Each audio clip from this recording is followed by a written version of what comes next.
Dneska byla pěkná zima v noci. Dokonce jsem slyšel, že prší třeba přes noc párkrát. A jako tohle to jsem fakt nečekal.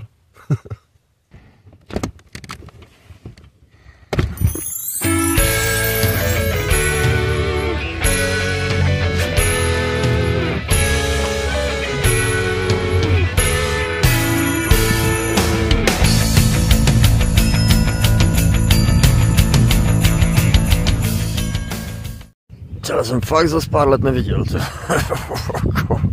vůbec mi to nechybělo, tohle. A na jednu stranu jsem čekal, že to s Boudou nikdy nezažiju tohle.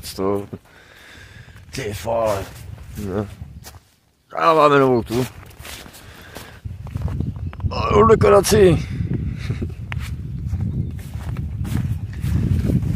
Saláry asi nebudu muset začít schovávat. Takhle si akorát doma dám, tyjo.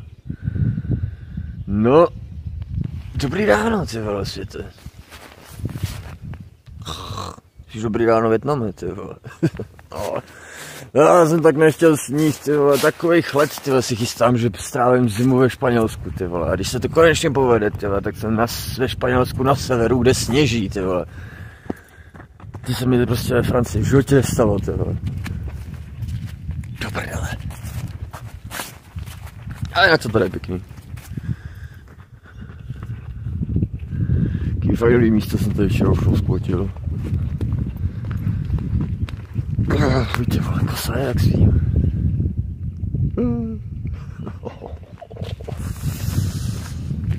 Ok.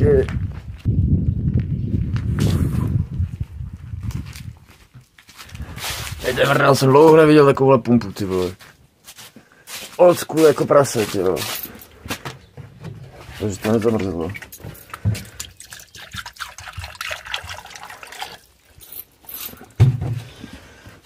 Hospody.